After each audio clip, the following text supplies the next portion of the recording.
Over to Chief Economic Advisor, Shri V. Anant Nageshwaran ji.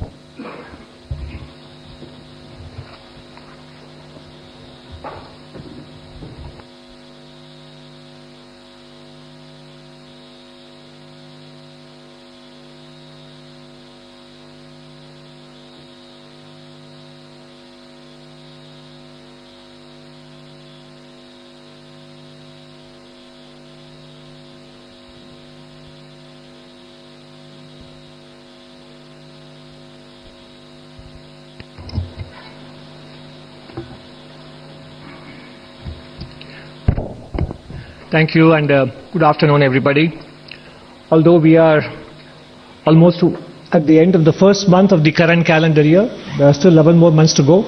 I wish you all a very happy and healthy 2025, and I hope you had a good first month already. So we will go into the presentation on what the Economic Survey 24-25 is about. This is a presentation on the Economic Survey contents rather than on the state of the economy per se, although which will be there towards the end of the presentation as well.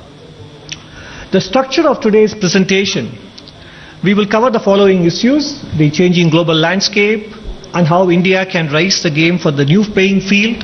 And in that segment, we will cover 4 areas, as you can see here: reform through deregulation, augmenting internal capacities for growth, the private sector's role in nation building, the energy transition the Indian way, state of the economy regaining momentum, and the growth outlook for FY26. The changing global landscape, we did cover that in the last survey as well. 2024 was the year of elections across the world, and most of us know that both qualitatively and in terms of quantitative dimensions, the world that existed between 1980 and you can choose the end point, some people would say 2008 or 2012, 16, etc. Roughly about 3 decades was the peak of globalization, hyper-globalization.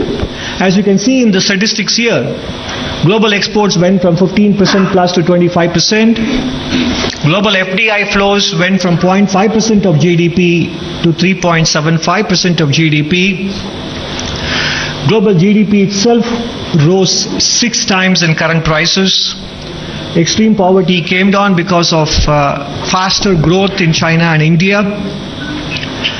Internet penetration went from almost nothing to 23% as a share of world population. During this period, applied tariff rates across the world came down and the trade to GDP share went up. But clearly, you all know very well, more than we do, that this period has kind of ended. Even if we are not reversing very actively, we no longer are advancing along these dimensions.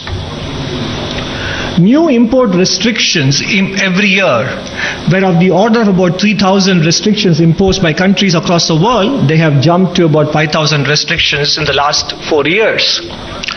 And the key reason that is cited by countries in imposing restrictions is strategic competitiveness. I think that is the important theme that we have to internalize as a country, both in the policy space and in the private sector space. There is strategic competitiveness, so therefore efficiency considerations have given way to resilience and supply side security considerations. The value of trade covered under the new import restrictions was as low as $170 billion in 2014-15. Now it's more than $1 trillion, $1.3 trillion. So effectively, I think both import-export and investment flows are being looked at through the prism of strategic competition. And that is a new world which may be with us for quite some time to come, and therefore we need to get used to operating in this space. As a result, world FDI net inflows as a percentage of GDP has come down from around 5% in the first decade to around 1% of GDP. And world exports as a share of world GDP peaked, even though it may not have come down as much as investment flows have come down. Clearly, it is on a declining trend compared to the ascending trend we saw towards the end of the last millennium and in the first decade.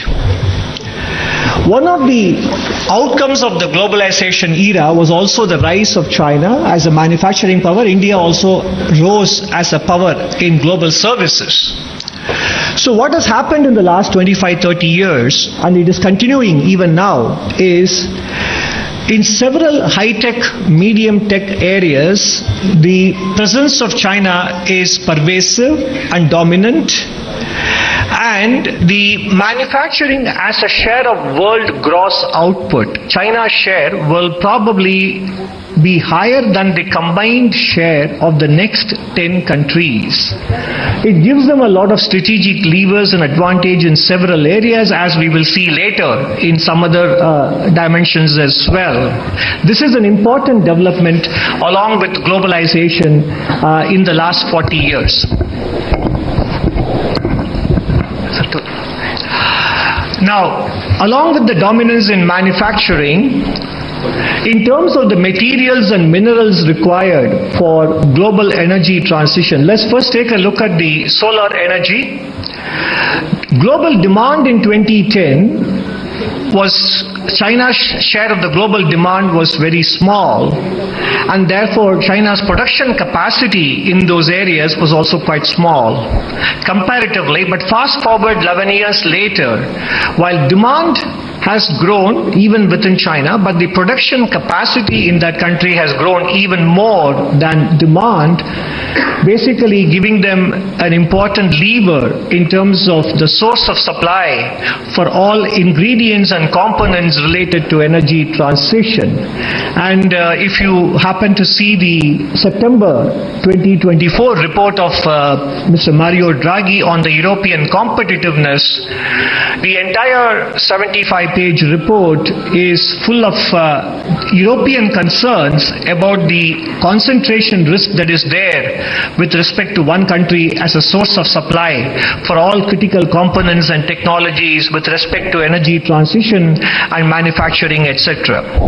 Moving on from solar energy to electric mobility, if you look at the key materials that go into it, copper, lithium, nickel, cobalt, graphite, and the rare earth materials, the dominance, and this is a slide which we have shown you back in July 2024 as well, the dominance of one country is quite clear. And in different stages of production, even if those materials are not mined in one country, the processing happens in a single country, and therefore whether it is the cell components or battery cells, in fact the truth is every single panel, solar panel we install, every single electric vehicle that we produce in this country, naturally the dependence on a single source for supply keeps increasing. So that dependence has to be kept in mind in the pace of transition towards renewable energies and also with respect to electric mobility. So this is the global context, that the era of globalization, faster and larger movement of trade and goods and services and investments is behind us, and there is a huge presence of a single country, a phenomena that we have not seen in a very long time, at least since World War II. So given this, naturally we have to raise the game for a new playing field. The playing field has changed, and the game has to rely on domestic drivers of growth. So what are those domestic drivers of growth? That is what is part 2 about. Just to recap, we do have a goal, a legitimate economic and social aspiration to become a developed country by 2047. The last economic survey broke it down into multiple components, generating about 8 million, 80 lakh jobs per year, increasing our share of manufacturing in GDP, plugging Indian businesses into global value chains, and creating a viable small, medium enterprise sector, which in the German language is called the Mittelstand. Because countries that basically became powerhouses in manufacturing had succeeded in creating a viable small medium enterprise sector. Therefore, our goal with respect to manufacturing is inextricably tied to the success of being able to raise the share of SME enterprises as well. Therefore, what is the action? The action is we have to raise our game on domestic growth. And how do we do that? There are 4 dimensions to it. One is deregulation for growth, augmenting internal capacities for growth, the role of the private sector in nation building, and doing energy transition the Indian way. Start with the deregulation for growth. Now, when we talk of deregulation, it is not even big ticket deregulation or dismantling of the licensing era, which happened in 1991 and pursued by governments over the last 30 plus years. We are talking about the nuts and bolts or the plumbing of deregulation, which particularly affect enterprises, be they in services or be they in manufacturing, which affect them in terms of the time and the resource bandwidth that they have. And these are related to local level rules, laws and regulations. So this is the deregulation exercise, which will probably not be a news story in the front pages, but that kind of deregulation at the local and the state government level have to happen pervasively for us not only to boost MSMEs, to boost manufacturing, but also to lift the potential GDP growth in the country. And this applies in the areas of labor and even in the education sector as well. We'll share with you a few examples. These are the areas where I think the regulations that are there today affect the day-to-day activities of businesses that don't have the kind of bandwidth which large enterprises have. Whether it is in land, building and construction, utilities, logistics, and there are sector-specific deregulation areas, and you can see more of them in Chapter 5 and also across other chapters in the economic survey. In general, we are obviously in the presentation, I can't go into all the issues which are there in the chapter. Just to illustrate, compliance costs make it cheaper to run a 150 worker factory than one 300 worker factory, whereas it should be the other way around.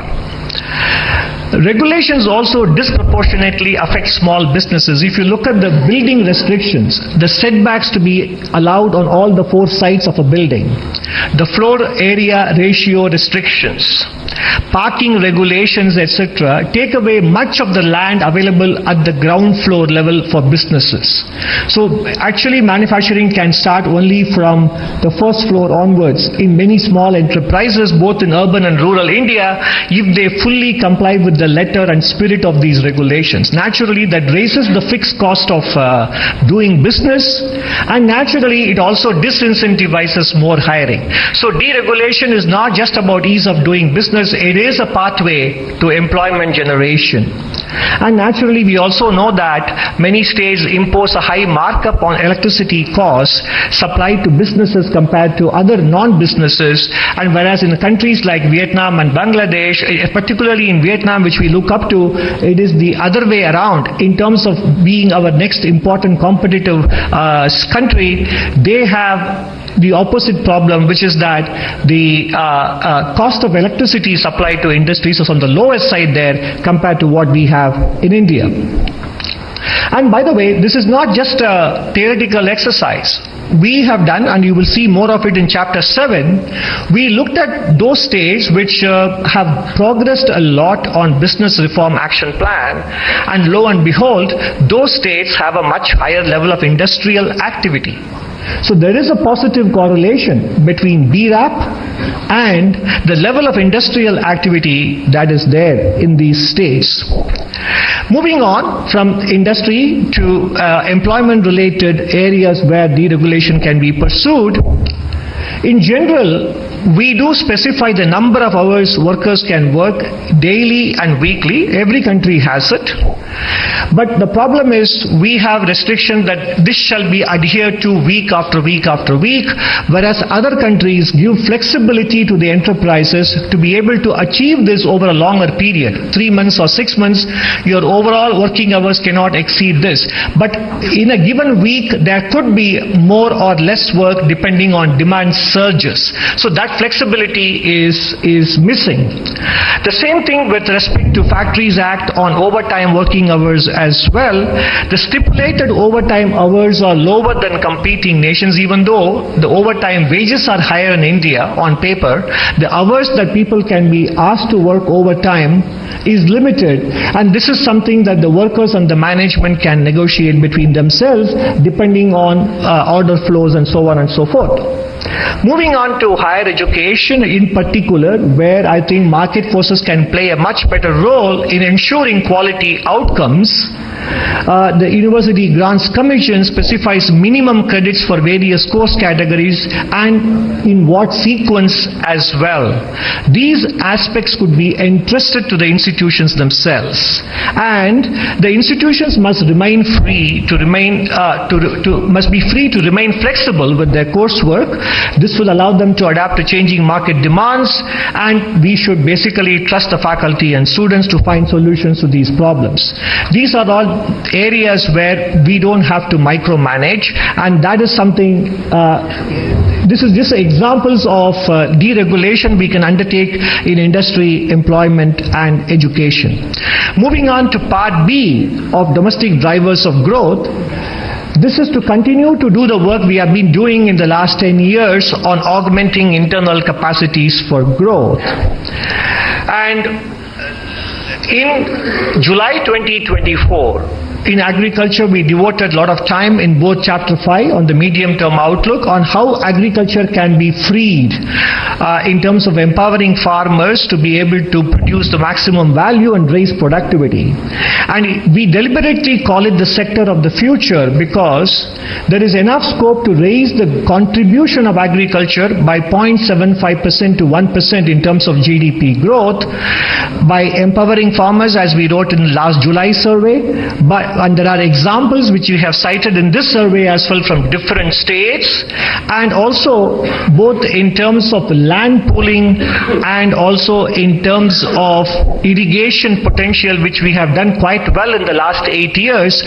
The area under micro irrigation has gone up by 3 times, and that can actually be an important factor. So bringing more area under irrigation, land pooling, and giving farmers the freedom to sell wherever, whenever, to whomsoever, at whatever prices, while undertaking different intervention mechanisms to take care of the demand side. That is the right combination that can unlock up to 1% of incremental growth from the agriculture sector. And given our size and given the impact climate change will have on some other nations in Africa and Asia, this will also give India a huge diplomatic and strategic leverage if we are able to become the breadbasket for many countries around the world. So this sector is not something that countries do well in their early stage of development, but given the change in globalization and given climate change, this sector can be a sector for the future as well. And as you see here on the left side, allied sectors in agriculture have been able to grow at much faster rate than the mainstream crops and food grains. So therein lies the clue as to what are all the elements from those areas which can be applied to traditional crop areas that will lift the overall growth rate of the agriculture sector. In terms of infrastructure development, we have done quite well in the last 10 years in particular, whether in terms of introducing new trains, new airports. We're contributing to reduced turnaround time in ports, coming down from 48 hours to 30 hours in the last couple of years, and capacity additions in the power sector, falling data cost, and expansion in telecom infrastructure. These are some of the illustrations we have picked up for highlighting here, but there are more details in Chapter 6. We also, last time itself, we wrote about the turnaround logistics cost also have come down in the country, and turnaround time in toll booths, etc., and road transport are all contributing to higher production and distribution efficiency in the country. Particularly with respect to the urban India, cities declared open defecation free have gone from 15% to saturation coverage. and household latrines constructed, public toilets constructed, and waste processed as a percentage of waste generated. There is tangible and substantial progress in many of these dimensions. On the right side, what you see is that PM Awas Yojana urban and also Amrut in terms of water coverage, 70% tap water and 62% sewage coverage, and also the expansion of metro rail system. The reason we put it up here is that public transportation has to play a much bigger role in our energy transition and energy demand going forward, much more than in fact private mobility solutions including e-mobility. Public transportation holds the key, and that is why not only we have 1,000 kilometers operational, we have equally another 1,000 kilometers that are underway. So this will, if we can integrate the public transportation network, our carbon emissions, also cleaner air and road congestion, all these dimensions will be addressed by utilizing public transportation infrastructure more efficiently. In terms of rural economy, the Swachh Bharat Mission, 11.8 crore toilets in villages. Mission Amrit Sarovar. Again, if you look at the chapter on in agriculture and in industry, we talk about the importance of rejuvenating water bodies in contributing to the entire community development rather than purely providing water sufficiency. The National Health Mission, Sansad Adarsh Gram Yojana, empowering members of parliament to adopt villages and contributing to village development. Jal Jeevan Mission, 12.2 crore households provided, and Pradhan Mantri Awas Yojana Grameen, 2.7 crore houses completed. Now, in terms of infrastructure, it is not enough to talk only about the physical infrastructure. We have done quite well with respect to at the general government level, not just the union government. The overall expenditure has gone up from 10.4 lakh crores across the country between center and states to 25.7 lakh crores on social services, primarily health, education, etc. And this is a growth rate of more than this is the multiple of about 2.5 times in the last 7 years. And in terms of the building blocks for better education, the foundational literacy and numeracy, central and state government initiatives are covered. One is the Nipun Bharat initiative, the mission to ensure that every child attains foundational literacy and numeracy by the end of grade 3 by 2026. Some of the specific examples are also covered in the economic survey. Initiatives and interventions in states like Bihar and Gujarat are also given adequate coverage in chapter 11 of the economic survey. Apart from that, we also highlighted several private sector not-for-profit initiatives in these dimensions, whether with respect to learning or social and emotional learning, which are not typically covered in classroom textbook learning.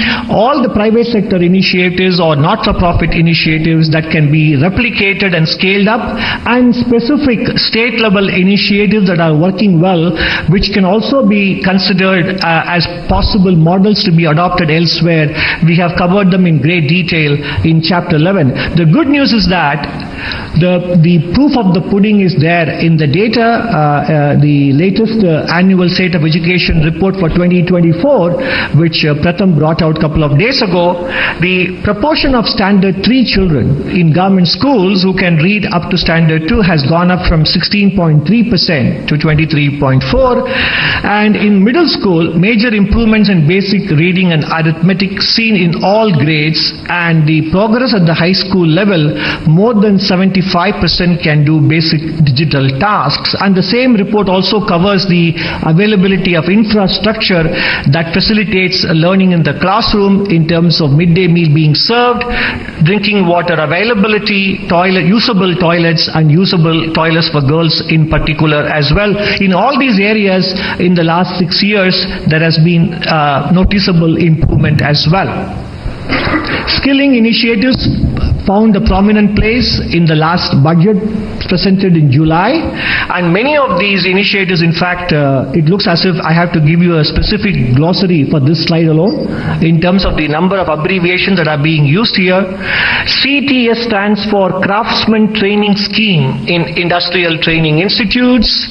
PMKVY is Pradhan Mantri Kaushal Vikas Yojana, and Jan Shikshan Sansthan is JSS, and NSTI is the National Skill Training Institutes.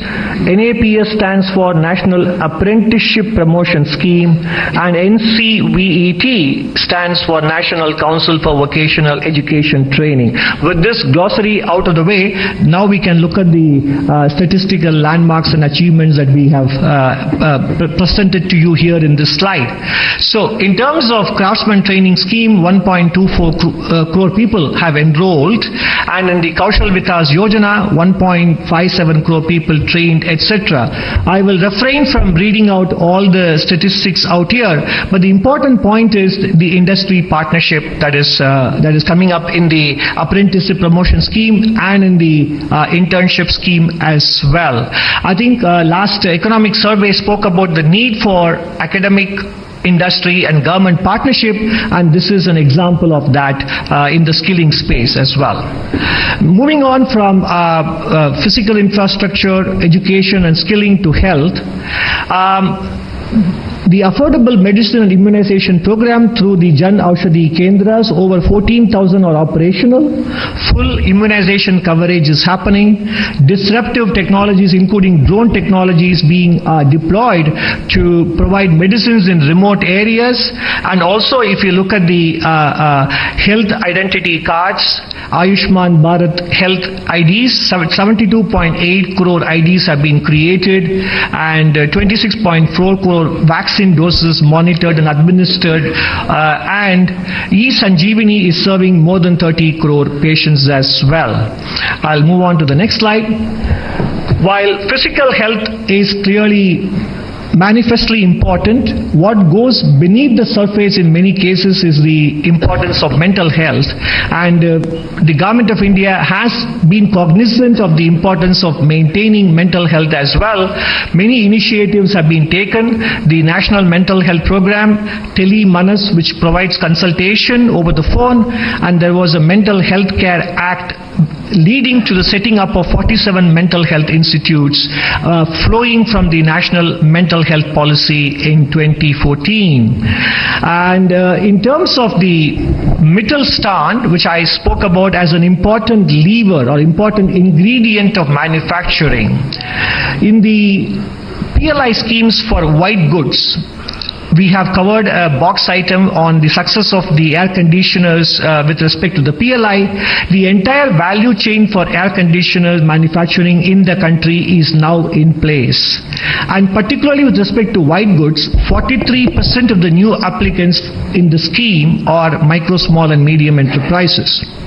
In terms of payment on time to micro businesses and small businesses, number of invoices financed on trades went up from 4.8 lakhs to 41.2 lakhs in FY24 in the last 4 years. That is a nearly 8 times jump in the number of invoices financed through trades, and the amount financed on trades has also gone up from 11,000 crores to 1.4 lakh crores. And many of you are aware of the Section 43BH, which allows businesses to deduct payments only after they make the payment in the year in which they make the payment to micro, small and medium enterprises, rather than on an accrual basis. And MSME Cluster Development Program has improved productivity by 10 to 15%. In this regard, the survey also covers many initiatives taken by different states, from Gujarat to Madhya Pradesh to Rajasthan to Tamil Nadu, etc. We cover initiatives taken by several states for growing MSME businesses and attracting new businesses, which can serve as inspiration for other states as well. Harnessing the power of women entrepreneurs with respect to credit access, skill development, marketing support and specific support for women-owned enterprises in terms of reserving public sector procurement for women-owned enterprises. So basically the point is, In the first two sections of this, in domestic drivers, we have spoken about the importance of deregulation.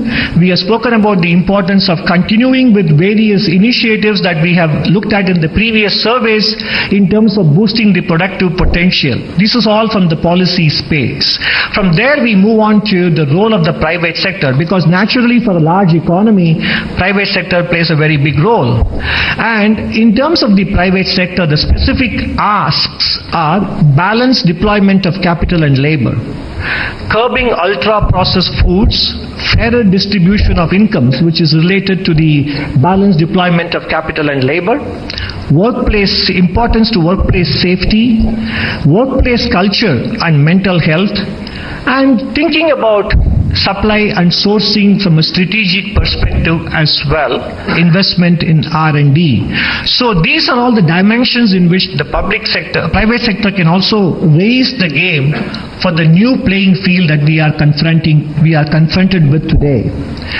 In terms of fairer distribution of incomes, a topic which we brought up last survey as well, if you look at the growth in profitability and the growth in employment expenses, which is a combination of hiring and compensation, there is a huge disparity between the two, which has been highlighted by several private sector players themselves in the last few months.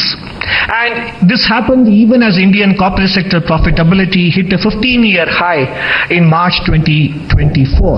And some of you may have heard that when in the 1960s, when Henry Ford raised the minimum wages for his car workers, he said, otherwise there will not be enough people to buy the cars the Ford Motors produces.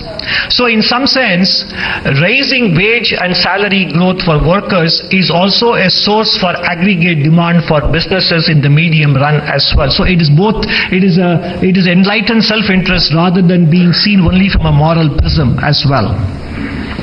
And in terms of balanced deployment of capital and labor, the clear example is the use of artificial intelligence, and we have a special essay on this topic in chapter 13. In July 2024, we spoke about the energy demand management in a special essay on dealing with climate change. This time the special essay is on the impact of artificial intelligence on employment generation and in general on labor. Deployment of artificial intelligence presents both opportunities and challenges. Past technology revolutions in general, sometimes we all feel that technology eventually generates more jobs than it displaces. That is true. But the key word is eventually. What happens between now and eventually is critical. And that is where I think we need to create supporting institutions, enabling institutions to train them, to prepare them, and academic curriculums have to change, workplace practices have to change, etc. So therefore, technological transitions have not been painless in the past, particularly during the previous three industrial revolutions in the Western world. And we need to learn from them, and that is what this chapter covers.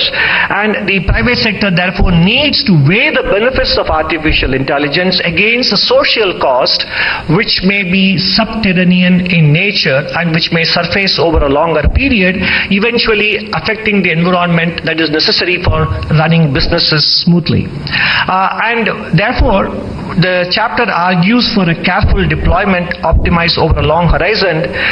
This will augment labor and will deliver broad-based social benefits. Of course, one of the considerations, if I may say in a lighter vein, when we wrote this chapter was whether the chapter would become outdated by the time it goes to print, given the kind of fast changes happening in the artificial intelligence space. But the issues that are discussed here is not with respect to the technological developments per se, but also whether the potential and the threat the technology poses for augmenting labor or displacing labor.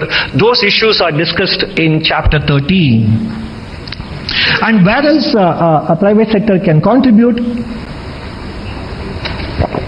Compared to several countries, when it comes to R&D spend, 50% of it happens from the government and only 41% happens from business enterprises. Even higher education, academic institutions only contribute 9% compared to other countries. I think this is one area where I think the private sector and people like Mr. Naushad Forbes, etc., have actually written about it. The funding of R&D in India is predominantly from government entities, and it is not for lack of incentives. Specifically, box item 7 in chapter 7 covers the various incentives that the government of India offers in comparison to peer countries, and they are definitely comparable. And R&D in India is primarily driven by business enterprises in many other economies, and whatever R&D happens in the private sector in India is not only low but is also sectorally concentrated, and that is one area of improvement. Ultra processed foods. It is a 2.5 lakh crore business built on hyper palatability of food items. Misleading advertisements, celebrity endorsements, and missing and obscure labeling on packages targeting consumer behavior. Ultra processed foods are directly associated with exposure to cancer, respiratory, cardiovascular, and gastrointestinal health outcomes.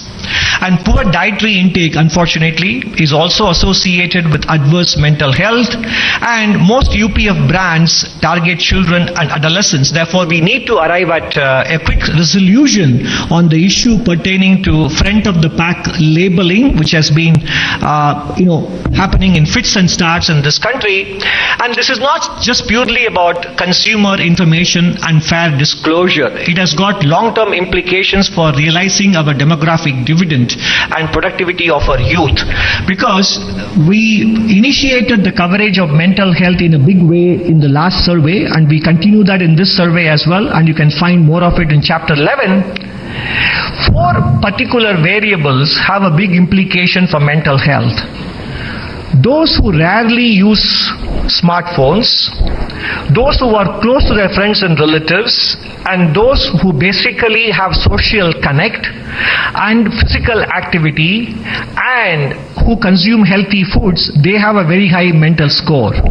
But if your consumption of ultra processed foods is frequent, and if your family closeness is not much, and nor do you have enough free time for yourself out in the open, and if you rarely exercise, then your mental well-being score is very low. It is not a theoretical construct, it is an empirical finding across the world, including in India. And lower mental health naturally has a direct correlation with the number of working days and overall productivity as well. So in general, workplace culture, private sector's attitude towards ultra-processed foods, prioritizing medium term over short term, all these considerations will eventually determine whether India's wanted demographic dividend actually materializes or not. And I think this is a very important issue, rather than apart from skilling and education, etc., this is not widely discussed, and we feel this is an important area where private sector can contribute a lot.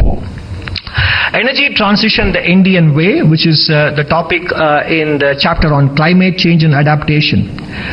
A well-known French economist, Jean Pisani-Ferry, in the context of Europe, wrote that there is an impossible trinity of net zero.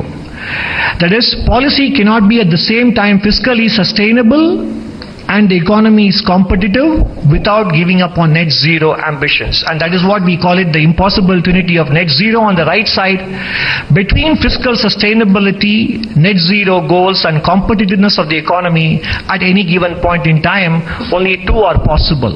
If you want to pursue net zero and be competitive also in the global economic space, then there has to be a lot of subsidization that has to happen. If you want to be fiscally sustainable, on the other hand, and also be economically competitive, Europe is realizing that net zero goals will become that much more challenging to pursue. Again, the Mario Draghi report on competitiveness has a lot to say on this with respect to Europe, and it applies to developing countries like ours as well. At the same time, if you want to pursue net zero, at the same time be fiscally prudent, then competitiveness will take a big hit as well, because energy costs will go up significantly, as has happened in Europe between pre-COVID and post-COVID. So the net result is that the trade-offs in climate mitigation is such that these days countries are realizing that we need to spend a lot of effort and resources on adaptation. The theme of the chapter on climate this time is how do we maximize our adaptation efforts, adaptation funding, as opposed to focusing on emission mitigation. India's energy transition, therefore, needs to have a multifaceted approach. It cannot be only about renewable energy, and renewable should be expanded to include transition fuels like natural gas and also, more importantly, nuclear power as well. And coal will continue to remain the mainstay even as we are making far better progress than many other countries on nationally determined contributions. In fact, India's use of coal has not come in the way of India making much better progress on NDCs compared to Western nations. These considerations are discussed in great detail in the chapter on climate and also in chapter 5 as well. In terms of financing, much of the flows today are concentrated on emission mitigation.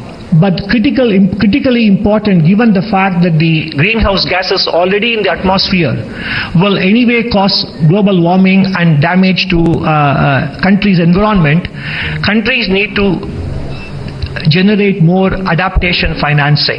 In fact, Nobel laureate Thomas Schelling very clearly said, if per capita income growth in the next 40 years compares with the 40 years just before that, vulnerability to climate change should diminish and the resources available for adaptation should be greater.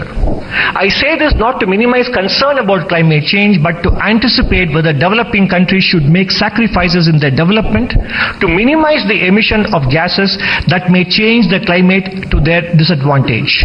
Their best defense against climate change may be their own continued development. Basically, the point is economic growth and development generates the resources to be able to deal with energy transition and climate change, and therefore if we have to continue to grow while making energy transition, prioritization should be on adaptation. And apart from the strategic considerations I mentioned earlier in terms of ensuring that we are not affected by the single source concentration risk that many countries including India are exposed to. And as we wrote in the last economic survey in chapter 13, the power of collective action, small changes, big impact, has to be also kept in mind.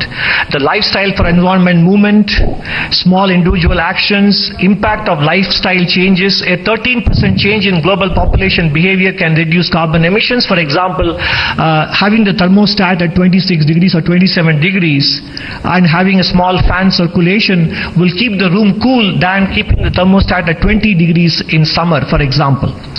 Food waste reduction. Finishing food on a plate can save 90 kilograms of food waste per person annually, cutting down carbon emission and food loss. Carpooling and public transportation, which I alluded to earlier, can cut down transport sector emissions. Carpooling can save 380 million liters of fuel daily in India by reducing nearly 8 lakh rides per day. And public transportation, in terms of integrated solutions, is much better than focusing on tailpipe emissions through e-mobility, which also has a strategic angle to it. Recycling power. Recycling 1 ton of newspaper can prevent 25,000 liters of water wastage, contributing to more efficient resource use. Finally, we come to the state of the economy, which is the current. The economy grew 6% in the first half, and second half it is poised to do better.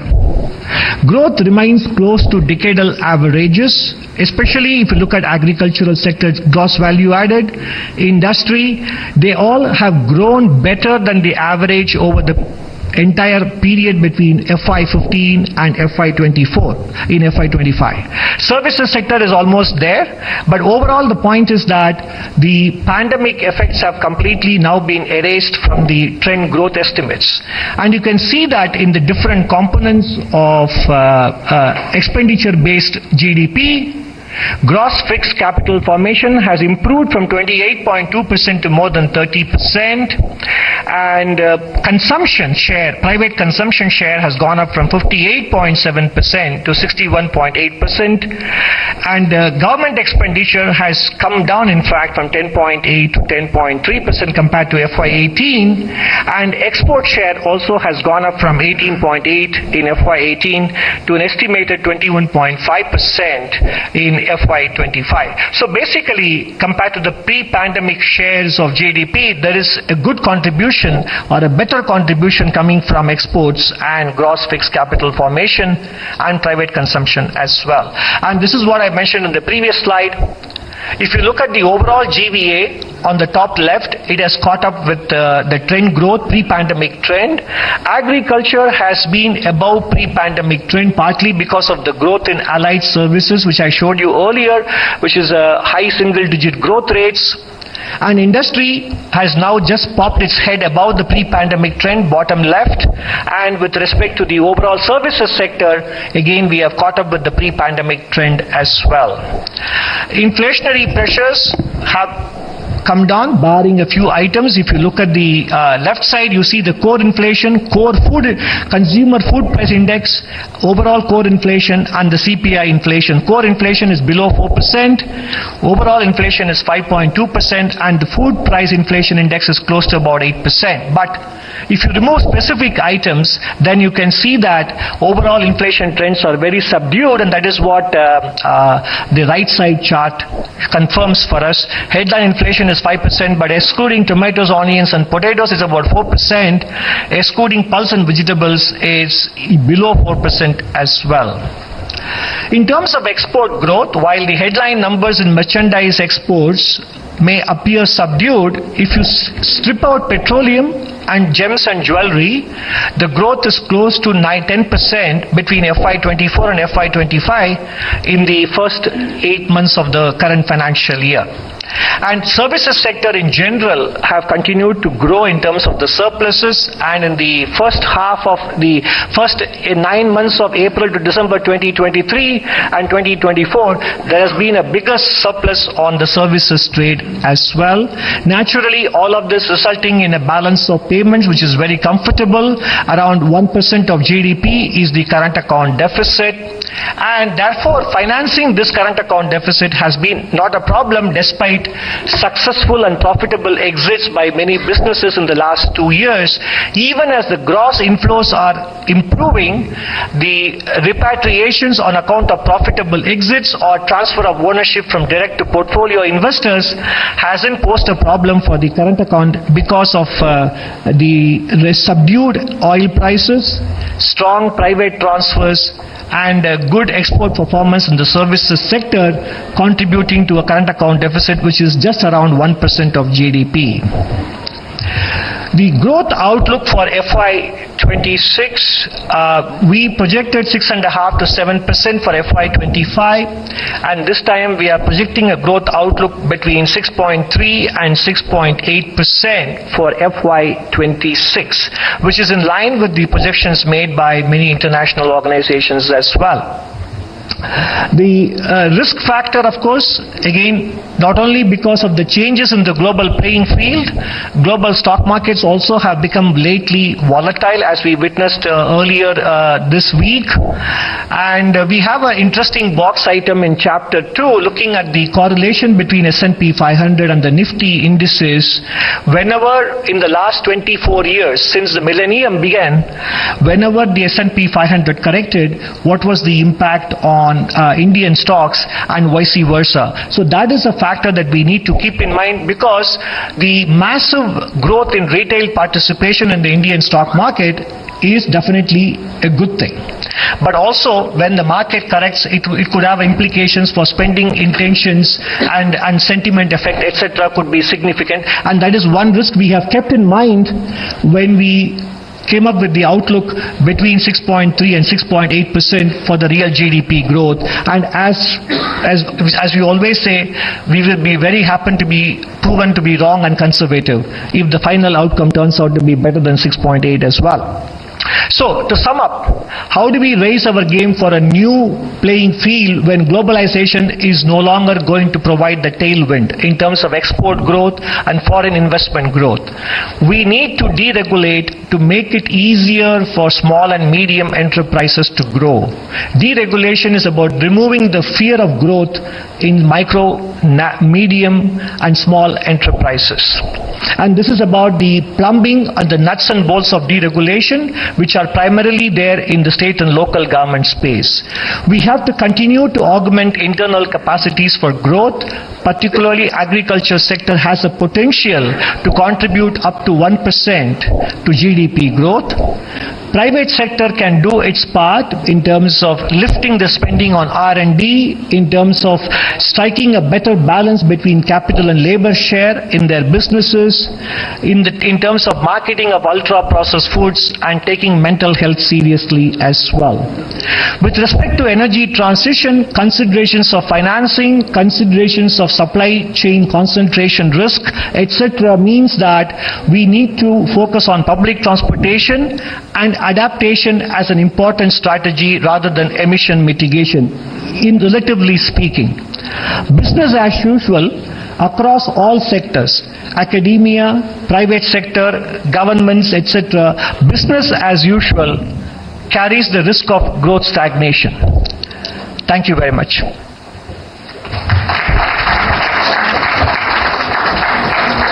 Thank you, sir, for the presentation. Now floor is open for the questions. So starting with 127. Please introduce yourself and your organization's name, and then mic at 127. Hi sir, good evening.